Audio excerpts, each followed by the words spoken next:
یا رب العالمین۔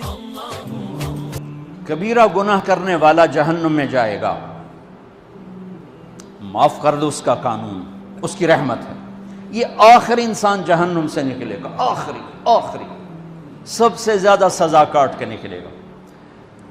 جب وہ جنت کے دروازے پر اللہ تعالیٰ اس کو نا اوپر لائیں گے، یہاں ایسے آ جائے گا، یہ پیچھے کمر کو آگ لگ رہی ہے اور یہ آزاد ہو گیا ہے۔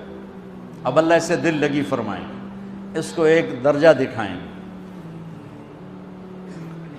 کہے گا یا اللہ مجھے یہ نصیب فرما دے، میری کانڈ سڑ گئی ہے، مجھے وہاں پہنچا دے۔ تو اللہ تعالیٰ فرمائیں گے اگر میں نے وہاں پہنچایا پھر کوئی مانگے کہ نہیں، کچھ نہیں مانگتا، میں نے کہا بہت۔ جب وہ پہنچے گا، ابھی اس کا آخری مرتبہ آگے، تو اللہ ایک اور درجہ دکھا دے گا۔ جب اسے دیکھے گا تو انسان کی طبیعت میں لالچ تو ہے، رکتا تو ہے نہیں، تھوڑی دیر بعد کہے گا یا اللہ اے دے دے، تیری کڑی کمی۔ تو اللہ تعالیٰ کہیں گے پھر اور مانگے گا؟ نہیں، بالکل نہیں مانگتا۔ تو اللہ تعالیٰ وہاں پہنچا دے، پھر ایک اور دکھا دے گا، تھوڑی دیر تو صبر کرے گا، پھر کہے گا یا اللہ کوئی گل نہیں، اے دے دے، تیرے کو ان کا گھاٹا ہے، اور مانگے؟ نہیں، بالکل تیری عزت کی قسم۔ اب اللہ اس کو اس کا اصلی درجہ دکھائے گا، لیکن اب یہ ڈر جائے گا کہ اتنی باری میں چکر بازی کی تھی، جو ہوں مانگیا تھا کہ نہیں واپس دے، ٹکٹ نہ لگے، لہٰذا وہ چپ ہو جائے گا، مانگے گا۔ اب اندر ہی اندر وہ ڈر رہا ہے، اور ادھر بے صبرا بھی ہو رہا ہے، آدمی پیدل ہو جاتا ہے، چل کوئی سائیکل ہی دے دے، میں سورا بھی دے دے، کوئی گل نہیں، چلاواں تو صحیح۔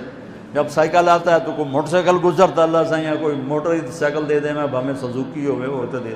جب سزوکی موٹر سائیکل آ جاتا ہے پھر گاڑیوں دیکھتے پہ کہتے ہیں کوئی موٹر ہی دے دے، ہمیں سزوکی ہوئے۔ جب سزوکی آتی پھر آندہ یا اللہ ٹویوٹا دے دے، جب ٹویوٹا آتے یا اللہ لینڈ کروزر دے دے، مقدہ تک کدا ہی نہیں آتا ہرس و حوث۔ اس لیے میرے نبی فرمایا قبر کی مٹی تیرے حوث کو بھرے گی۔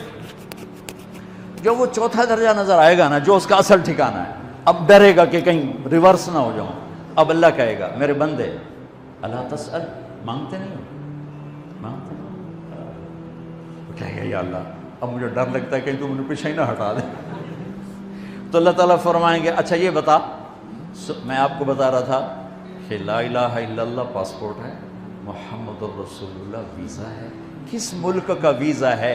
جس کا سب سے چھوٹا درجہ، چھوٹے پر میں اتنا زور لگا رہا ہوں کہ اور میرے کو زور ہے ہی کوئی۔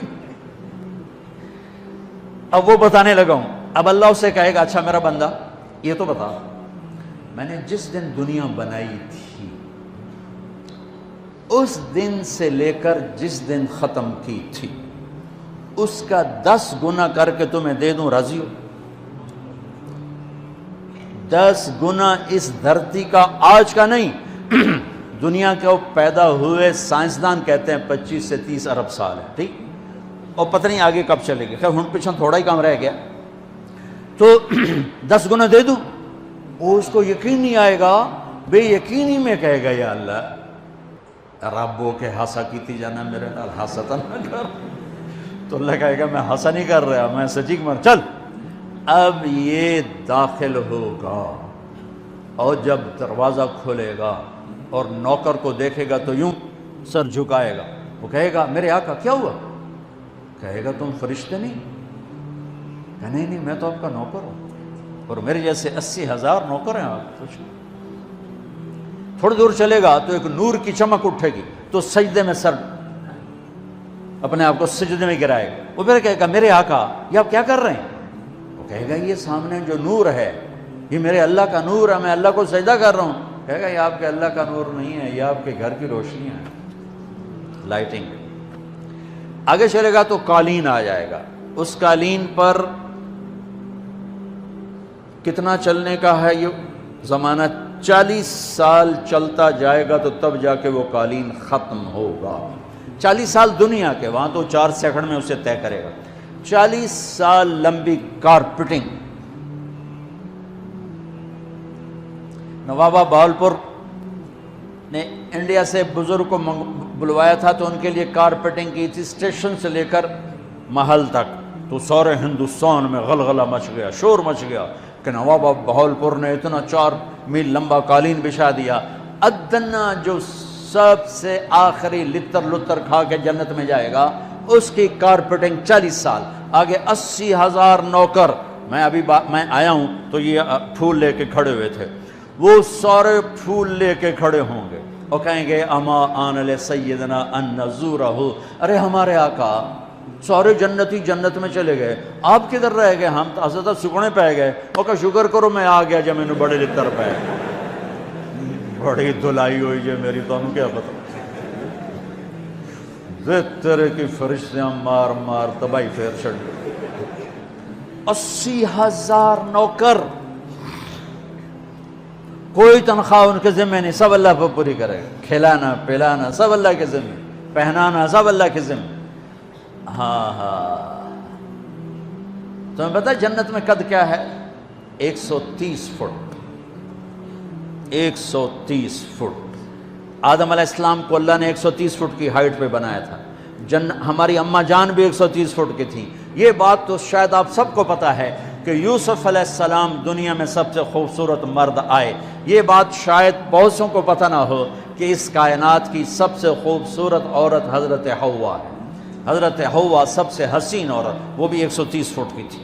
جب جنت میں جائیں گے تو اللہ کے فضل سے اس قد کے ساتھ نہیں جائیں گے، یہ تو قد ایڈا سارا ہے، اور جنت کی حور 130 فٹ، تم کے 5.5 فٹ تو وہ جج پا کے پھر دے اب وہ 130 فٹ ہائٹ ہو اور ڈاکٹر یوسف 5.5 فٹ دا اندر گیا تو وہ جچی گم ہو جاؤنا، اس اگر میرا ہسبینڈ گیا کہ دیکھا بے پاسے سجے پاسے جولی ہے جو مغرور، تو 80,000 نوکر کہیں گے کہاں رہ گئے؟ وہ کہے گا شکر کرو میں آ ہی گیا جائے۔ پھر جب یہ میدان میں اس کو بٹھائیں گے، 80,000، ایک ہاتھ میں برتن ایک ہاتھ میں پیالہ، 80,000 ڈرنکس اور 80,000 کھانے، یہ کھائے گا پخانا نہیں، پیے گا پیشاب نہیں، کھائے گا لذت میں کمی نہیں، پیے گا لذت میں کمی نہیں، کھانے کا نظام الگ ہے، پینے کا نظام الگ ہے، کھا پی کے جب فارغ ہوگا کہیں گے اب آپ اپنے اہلیت سے مل لیں، اپنی بیگم صاحب سے مل لیں، جنت کی حور یہ ایک دم غائب ہو جائیں گے، سامنے سے جب پردہ ہٹے گا تو ایک اور کائنات نظر آئے گی اور اس پر ایک لڑکی یوں بیٹھی ہوگی ایسے ٹھیک لگا، تھوڑا تختی چھوٹا نہیں تو میں دونوں بھی کھاوا ایسے کر کے تو وہ ایسے کر کے بیٹھی ہوگی، تو وہ جب اس پر نظر پڑے گی نا جنت کی لڑکی پر تو اس کی آنکھیں ایسی پھٹی رہ جائیں گی، ایتھی رہ جائیں گی، وہ دیکھتے جا رہا 40 سال بس ایسے ہی بیٹھا رہے گا۔ جس نے جنت کے کالے کالے دوزخ کے کالے فرشتے دیکھے ہوں وہ حور نو وے کہ مرے گا نہیں تو اور کیا ہو وکھی جاندہ وکھی، آخر وہ بولے گی اما لک فینا من رغبت، میرے آقا آپ میرے پاس نہیں آئیں گے؟ پھر اس کو ہوش آئے گا، ارے بی بی تو کون ہے؟ کہتے تیری بیگم ہوں اور کون، تیرے انتظار میں بیٹھے بیٹھے گھڑیاں بیت گئیں۔ تو یہ سب سے ادنا درجے کی جنت ہے، تو اعلیٰ درجے کی جنت کیا ہوگی؟ اور یہ ایمان والی عورت، یہ ایمان والی عورت جو دنیا میں اللہ اس کے رسول کو راضی کر کے چلی گئی، اس جنت کی لڑکی سے 70,000 گنا زیادہ خوبصورت ہوگی۔